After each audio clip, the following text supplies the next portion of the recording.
the Wellness Show. I'm Dr. Keisha Christian, your host, and so glad that you tuned in for today's episode. We have had a great season so far, and we're excited to bring forth to you today a compilation of the first few episodes of 2018. As you remember, we wanted to empower you, encourage you, and educate you on your wellness journey in 2018, and I believe we have just done that very thing. So I want to share with you the first few episodes that we did broadcast, to include the first episode with Megan Skidmore from Health Tracks, who shares with us about exercise, getting fit, and various programs they have at their facility, to include the physician program. When you have medical conditions, you can be set on the right exercise program for you so that you can get fit and hopefully eliminate any of those medical conditions. The second episode that we brought forth was with Aaron Hoke, who is a dietitian, and he specializes in giving people lots of information on how to prepare foods, how to eat, and how to live a life of wellness through the consumption of foods that we eat. The third episode that we brought forth was with Planet Fitness, and Adam Bickley, one of the managers in our Raleigh Planet Fitness location, shared with us about their fitness programs, their personal training programs, and all of the exercise equipment that they have offered for the community. The next episode was featuring your very own me, Keisha Christian, and sharing about fall prevention and some valuable tips that you can use in your home, as well as it gives you tips for when you are negotiating around in the community. Last but not least, the last episode that I will share is going to be on belly fat, how it's so vital for your health to limit that belly fat and eliminate various medical conditions, to include high blood pressure, diabetes, many other conditions, and you'll get the gist of it through the episodes. So stay tuned to the first few episodes of 2018. I hope it will be a blessing and informative for you. The physician-referred exercise program is very unique and new to the Raleigh area. So we technically launched this past February. And again, as I mentioned earlier, it was a program that we found necessary in this area to help bridge the gap between the traditional medical provider, so your doctor, your specialty physician that you may see, and those of us that can actually spend a little bit more time to help prevent disease or manage disease. Sure. So essentially what this is it's a 60-day program that costs $60, and your provider is writing you a prescription that you fill, not at the pharmacy, but you fill here at the fitness center. I love it. So they're buying in and they're saying, listen, you need to start exercising, whether it's because someone needs to lose weight. Maybe they need a little bit of help on managing their diabetes. Perhaps they are now exiting cardiac rehab and they need a maintenance program. Or maybe they've never worked out in their life and they're sedentary. So that's really the best reason to even be involved in prep. So again, they write this prescription. We get them into our program. We do a pretty comprehensive medical assessment so that we can understand their medical history, what their past physical activity history has been. We take biometric data so that we understand, how they progress over the 60 days. And we also take quality of life metrics. So we do all of that on day one. In addition to that, we set them up on their own physical activity program that we expect them to come in and do at least 2 times a week. So that is the patient's commitment to us. So there's that accountability there. Yep, That's absolutely. great. But what's great about the program is they have full reign over all of our land and aqua classes. They can take advantage of all of our equipment. They can do some personal training, obviously at an added cost, Sure. but we really want them to be in here as often as they possibly can so that they find, that one thing that's going to make them commit to exercise. Absolutely. Whether it's a class in the water or a class on the land, or maybe it's just a person that they meet in the fitness center. So they do this for 30 days. They come back and see us. Of course, there's lots of touch. There's phone calls, there's emails, Sure. there's nutrition classes during that 30-day period. They meet again with our prep coordinator, who again takes their biometric data. They also take, again, the quality of life metrics. They set new goals for the remaining 30 days. And then at the end of their program, obviously the goal would be to help them find a place where they can commit to, hopefully a gym membership or some type of physical activity they can do on their own at their home. So we really try to find out what they plan on doing after they leave our program. Absolutely. And then at that point, we communicate back with the physician. So, the physician, whoever has referred them, understands how their patient did in the program. Right. Answer, perfect. Exactly. Great. Produce, fruits, vegetables, whole grains, beans, lentils, Yes. legumes, and depending on the person's particular goals, even nuts and seeds. Yes. So that's it, like that. If you look around the globe at the healthiest populations, both currently and historically, that is the bulk, if not entirety, of their Yes. diets. And we've got countless studies. There's the EPIC study, there's Predimed, there's NHANES, the list go on and on. We Right. cite study after study, and that is the same takeaway. It's consistent. There's not a study that says, you know what, an extra serving of fruits and vegetables is actually bad. Right. That's never going to happen. And so, yeah, at the end of the day, that's the trick, is how do we take someone's diet and bring in, honestly, that has to happen first, bring in more of that. Absolutely. And so one of the ways we actually kind of tie that thought together in a way that's kind of meaningful or trackable is we'll put into fiber. And so when you get into those things, it's like, all right, every food label has fiber listed. If anyone's using a tracking tool like a MyFitnessPal or any type of app, they all have you can be pretty confident the fiber component of that information is going to be accurate. Right. And so it's a very easy metric for people to track and watch and shoot for. And so that's the core, kind of foundation. There are so many medical conditions that people experience and are faced with. And I want to talk about one specifically to start with, heart disease. It continues to be the leading cause of death in the United States. There's so many people that have issues with their heart, various conditions, disorders, diseases that affect their heart. And physical activity and nutrition can be the two keys in preventing and controlling that disease, and hopefully keep you living on this earth. So share with us some tips that you may have for the general population in preventing heart disease and how we can maintain a healthy heart. Wow, yeah, that's a lot to unpack there. Yeah, yes, so heart disease is the #1 killer, right? Statistically, facing all of us, Absolutely. it's pretty up there. And when we talk about diseases like that, chronic diseases, those of the top 15, I believe 13 of them have a very strong diet and lifestyle influence. Yes. I think 2 of the top 15 are injuries and war. So I don't know if diet can impact those too much, but the rest of them... It can. Speaking from a physical therapist, it surely can. But the rest of them most definitely. So Yeah. so we're talking about heart disease, right? It's brutal. So it's the #1 killer, and we can cite countless statistics, but Right. the vast majority, let's say 85–90% of it is preventable. Absolutely. It is optional. It didn't have to happen. Just it's Yes. phenomenal, honestly, that it happens at this rate, and it's climbing. It hasn't plateaued. It's not really going down. So what do we do, right? And so that comes back to that education piece. How do you identify the key components that contribute to those issues? So some of the big ones that most people at this point know: smoking. Right. Maybe people that are advocates of smoking. That's if this was the 50s, Right. we'd be arguing, but Sure. then there's exercise.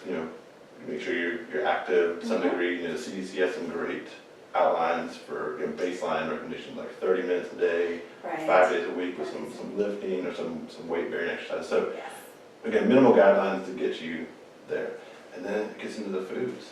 So it That's gets, a key component. yeah, it's a big one because you could have a terrible diet and exercise a lot, and you'll definitely still have a heart attack. Right. So They join each other. Those are the two fundamentals, I believe, that work together in preventing so many different conditions. absolutely, yeah. So anyways, food wise, right? So one of the biggest things, and when you look at the literature and you look at the American cardiology. I forget the name, Heart Association. yeah, the American Heart Association. There's several other like kind of high level, national level groups that their guidelines and those things are pretty in line with each other. And the things you're gonna look at are gonna be LDL cholesterol. If you go to your doctor, you're getting your numbers checked. You're gonna get total HDL, LDL, triglycerides, maybe a few other things. But that LDL, that's the kicker, right? The key. So that's the one that forms the plaques. When there's excess amounts of LDL cholesterol in the bloodstream, that creates the inflammation, creates the ruptures, creates the little blockages and builds up. And the challenge, I think, for most people, and why this is the #1 killer, is you can't feel it. Right. It's a silent killer. Yeah. Yes, So like, silent. we're not sitting here going, oh man, my LDL is a little high today. This hurts. There is zero feedback until the incident. And so, and it's hard to kind of even quantify without some like Doppler radar stuff at unexposed veins. So it's difficult to catch. But go back to the cholesterol piece, you can get that checked anytime.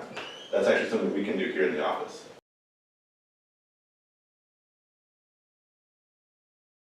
So share with us what sets Planet Fitness apart from other fitness facilities in the area. I'd love to. So I've been to a lot of health clubs. I'm not going to talk bad about anyone else, but I do think there's some things that set us apart from other health clubs in the area specifically. Number one, it would be the judgment-free zone. We've all been to health clubs where it's the who's who and how you dress and how you look when you go in there. Well, here we don't have that. Here you be comfortable, you can come in, work out again, how you want, feel free to be yourself, and not have to worry about being judged by anybody. We have great hours here. We open on Monday mornings at 5 a.m. We don't close again until Friday nights at 9. So it's 24 hours a day during the week and 7 on the weekends. And the great thing about that is we're fully staffed the entire time. So we're always going to have someone here, a welcoming staff member that's willing to take questions from you whenever you need it. We do include unlimited fitness training for memberships. And that's something a lot of people don't know. It's included. You don't pay anything extra. We will actually design programs for people. It's based around their goals and their schedule with no extra cost. We have orientation classes. We'll show people how to use equipment. We'll even help people work out on body part specific and doing core work and stuff. So a lot of cool stuff there. And I think the difference would be that we don't actually charge for those services, whereas a lot of other places they may. And you mentioned it. You said it's pristine. I think we have a super clean club, but not just here. All the Planet Fitnesses do. We really go the extra mile to make sure we keep the clubs clean. We're all involved. You'll see me out there cleaning. My staff's constantly out there cleaning. They're scrubbing things with toothbrushes. So we try to go the extra mile to make sure that's really part of our customer service. That's great. And that leads me into our customer service. You mentioned it as well. My staff, they love saying hello to people. They love welcoming them. They love telling them to have a great day when they leave. We love interacting with our members and creating relationships. So I think those are some of the key points I think that separate us. Absolutely. Great, yeah, we got a lot of different areas within the club. I guess we start with the cardio floor. I think that's something that's it's pretty extraordinary. We have over 100 pieces of cardio equipment. All the cardio equipment is very easy to use, it's user friendly. You can have giant flat screen TVs you can watch while you're doing the cardio as well. And then that kind of ties into that orientation class we're talking about. Members can take that class, learn how to use the equipment at no extra cost. Moving on, we then have resistance equipment. We have about 70 pieces of resistance equipment. What I really like about it, aside from being user-friendly, is we kind of set it up in a linear fashion. So it's real easy for someone to navigate through the gym. They can come in, if you want to do an upper body day, just work down the equipment in a line. If you want to do a lower body day, you can do the same thing. And again, with the group fitness training, we'll take you out there, we'll show you how to do the exercise, make sure you're doing it correctly, how much weight to put on, that good stuff. Now, some of the really popular areas of the gym would be our PF 360. Now, for people that don't know what that is, it's an alternative piece of equipment. It actually is scalable based on the user's ability, so it doesn't matter if you're a first-time gym user or a highly trained athlete. We can actually make it work for you, what you're trying to do and accomplish. So we put on classes in there. It's about a 30-minute class, but we have 3 different types of classes. We have a burn, a refresh, and a strength.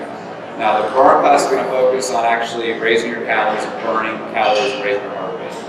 The refresh is going to focus on your core as well as flexibility. And then the strength is going to work on actually strengthening yourself, doing more power exercises, incorporating sports type stuff in there. So pretty cool, but we put those classes on twice a day. And again, fully with the membership, so we take advantage of that. I love that. That's great. I didn't even realize that you had these classes. It's pretty cool. Yeah. And you can actually do over 360 different types of workouts. Oh, wow. And PF 360. PF 360, that's it. I like it. It's Now, funny. we are sitting in the 30-minute express area, so that'd be the next area right there. This is really cool. It's a circuit training routine. It's going to consist of 20 stations altogether, 10 cardio stations, and 10 strength training stations. And it doesn't matter where you start as long as you just go through all 20 stations. But you're going to alternate between doing aerobics and resistance training. Okay. Now, use a light timer to actually work through that system. You have a green light, that means go ahead and work out, and then a red light, that gives you about a 30-second rest and move on to the next station and hydrate. So when you complete all 20 stations of 30-minute full body workout, and again, it's something that we offer at the fitness training. We'll show people how to do it, make sure they're set up the machines correctly, and using the steps right as well. Sure, that's great. So offer someone who has 30 minutes to get their workout in, or someone who wants to just go through a circuit training, just to keep it seamless for them.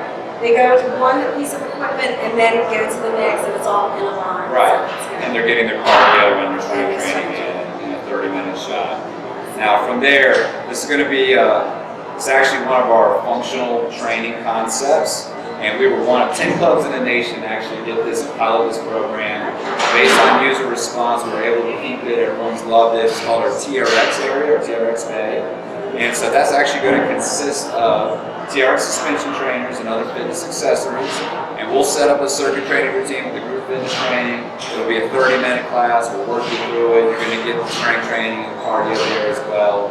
And that's also a great way to work on your core too.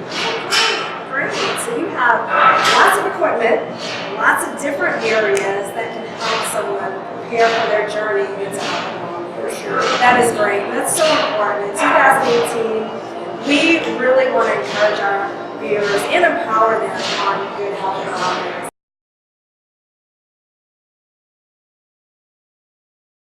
That you are living a safer life.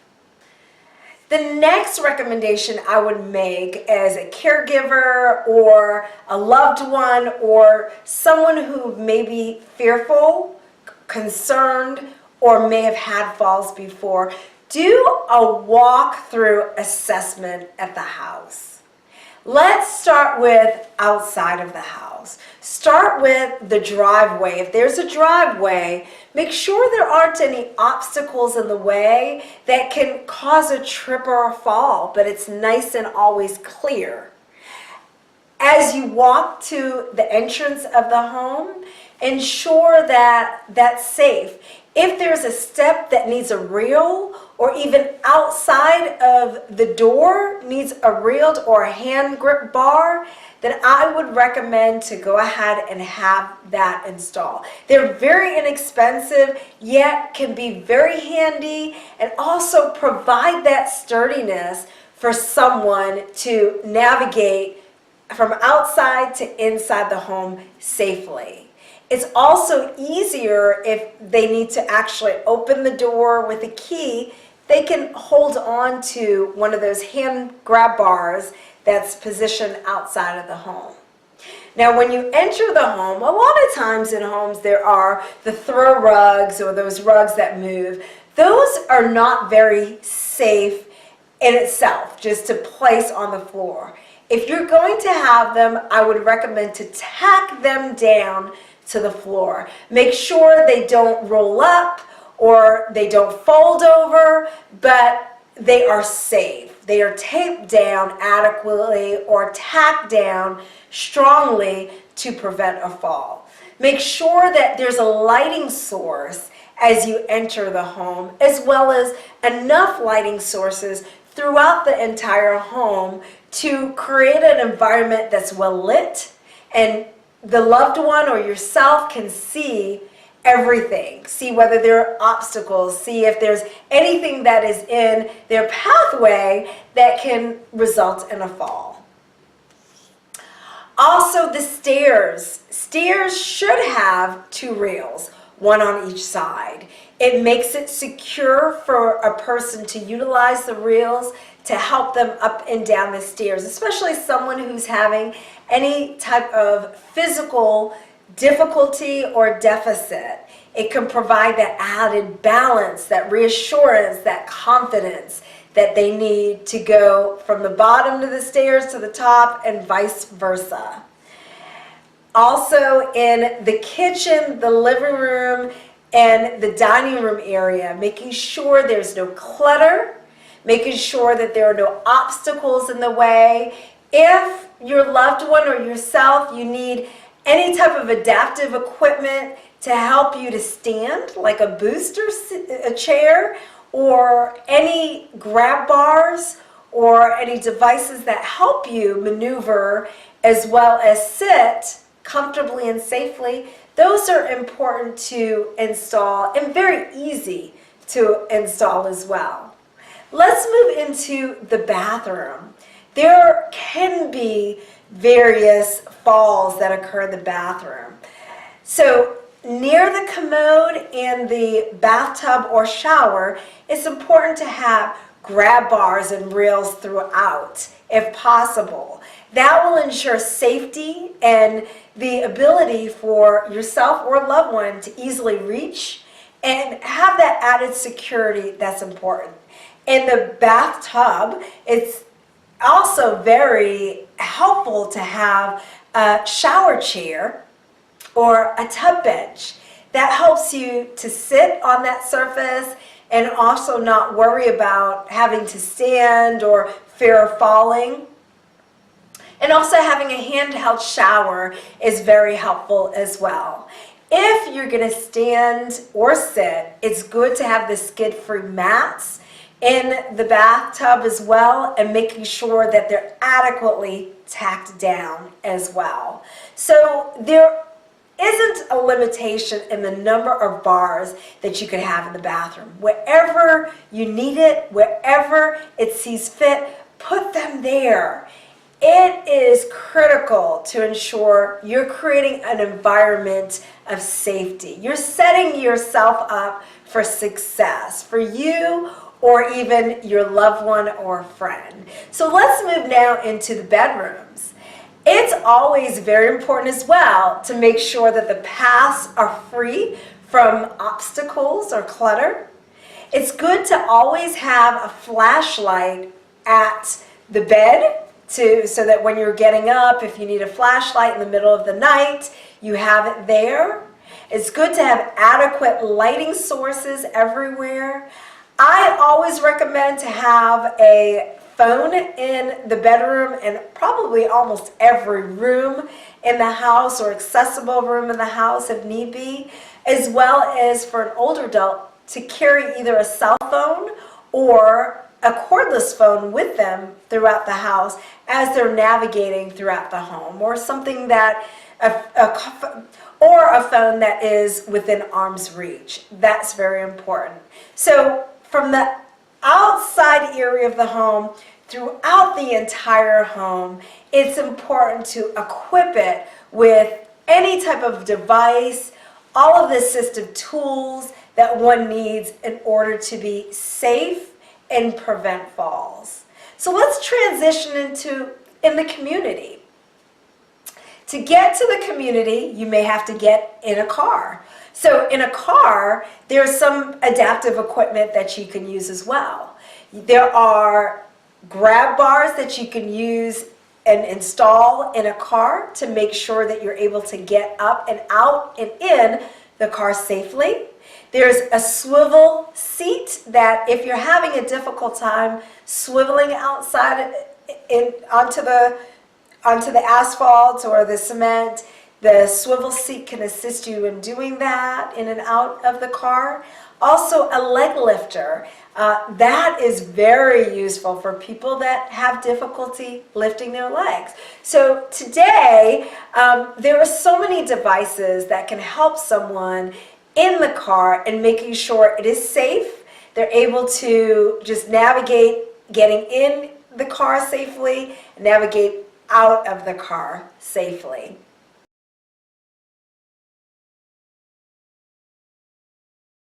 The essential fat is good and very important for us, but where the other form of fat is detrimental to our health, and that is stored fat.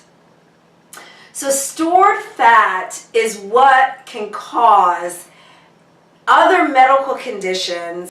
So women typically have more fat than men, and relatively speaking, because there are some women that are smaller than some men, and some men that are smaller or larger than some women.